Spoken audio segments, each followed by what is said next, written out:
So after 40 days of wearing the Ironblocks in the dry August Tuscan countryside, it's time to remove the shoes, especially because the feet have grown quite a bit. And this video will show you some details and different techniques to remove them. So we saw the fronts and the right hind, which I remind you is the only one which has the dorsal cuff part, where the fly is to be seen. So here's the details of the left fore. You can see the glue held on quite well.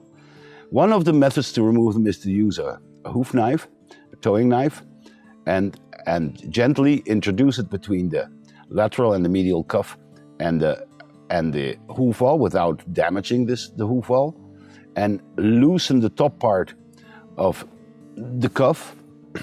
This is on the medial side, so that you can introduce a pair of pliers, a pair to tear this part loose from the wall. You can see it's quite tough. So I'm using my towing knife and a semi-sharp towing knife. So now he goes onto the foot stand, and I try to grab the top part of the cuff and peel it off without damaging the wall. Once in a while you have to go back and help yourself with the towing knife. And you want to hit the glue and not the wall, of course. Just so that you get enough hold for the pliers to get into there. You can use a shoe puller. I wouldn't use anything sharper than that.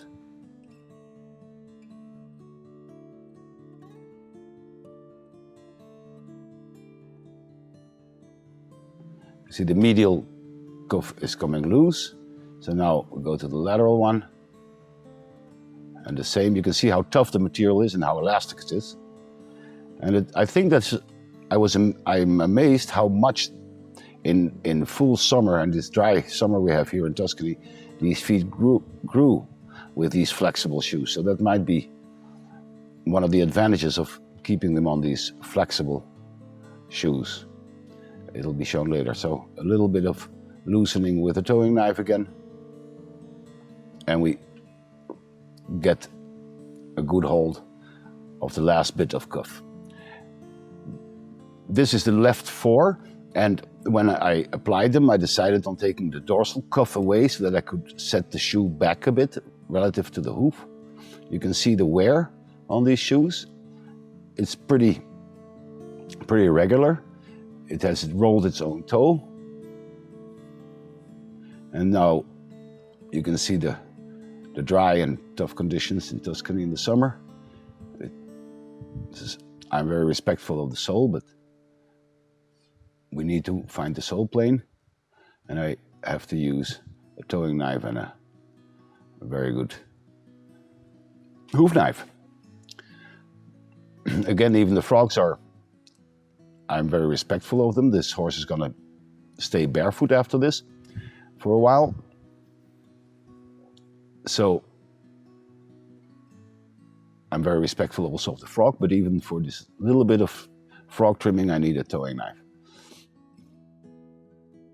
And here you can see how much hoof growth there was in 40 days. I think this is more than I usually get with this horse, which I've known for 15 years, with traditional shoes. You can see it again.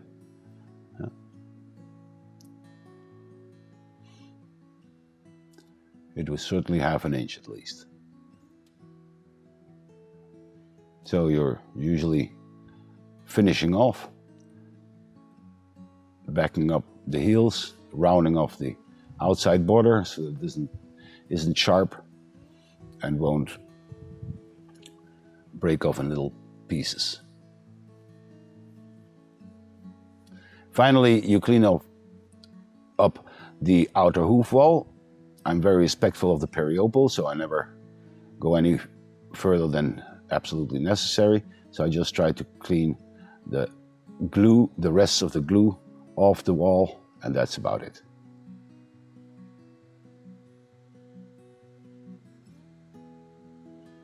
Again, a nice roundup of the distal border. And here you can compare the left four, where the iron block has been removed, with the right four, and the relative lengths after removing and trimming, and with the long hoof and the shoe still on it, of the right four. So to show you the other technique of removing the iron blocks, we'll go to the right hind. The right hind 40 days ago was shot with the dorsal part of the cuff. So it is a little different. And again, I just make a little bit of place. There is a thick double sole there, which has grown in this period. So I just trim the bottom part of the iron block with my nippers. These are my Lubex nippers. I'm not afraid to damage them. They're pretty tough. But I cut through the outer cuff on the line between where it joins the bottom of the shoe, as if it would be wall. It's a very tough material, as you can see. It has to be. There is a galloping horse on it, and it has to hold out. So here's a little loosening there was a little loosening of the inside cuff after 40 days. I cut this through, and then I peel off the rest of the cuff.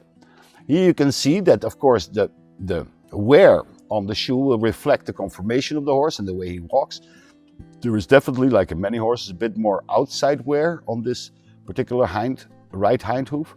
And you can see in the relative thickness, but that's also true when he is barefoot, of course. So there will be a little bit more trimming on the inside. So you peel off the cuff, again by grabbing it with a pair of pliers or with a puller.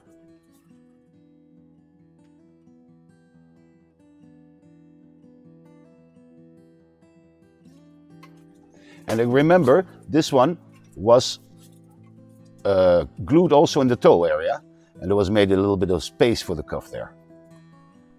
So you can see the tough material. And then we go on, after removing the last bit of cuff, into trimming. We speeded it up a little bit so as not to bore you. Again, the use of the towing knife is necessary for this dry climate in the summer. And I go for a uniform sole depth, like Mike Savoldi taught us. I can even design my line where I want to cut. You could see that there's a little bit more to be trimmed on the inside. This is always the case with this particular horse. And it was always so reflected in the wear of the shoe. If you're going to use a battery-powered disc grinder, in this case with a Fiat discs, make sure that you have an assistant holding the tail when you work on the hind feet.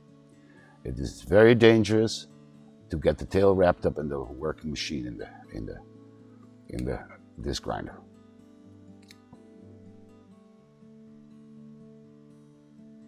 Otherwise, it's a great tool.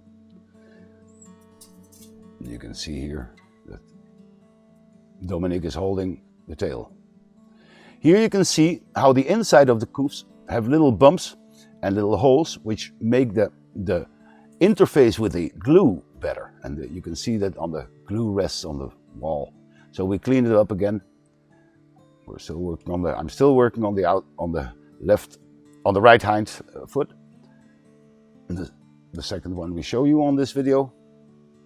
Just clean up the bare necessary. Oh, just the glue, the remains of the glue, round off the foot, and it's ready to be barefoot. Or you clean it up, you clean the wall a bit more thoroughly, and you're ready for your new reset, or not a reset, but for a new shoeing, whether it be traditional or with iron blocks. So in this case, the horse remained barefoot after it. It was more for the demonstration. And he's put away in the stall. A couple of final details I want to show you is the remains and the amount of hoof growth there was, and also some security aspects some safety aspects of the iron blocks. So here we see the remains where the flies are running loose on, the remains of the hoof and the amount of hoof wall.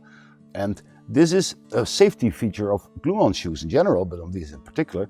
If you have an accidental shoe loss, it's of course much less dangerous when they step on that half-loose shoe than if they do that on a traditional shoe, which might have a clip or a upright nail in which they can put their foot.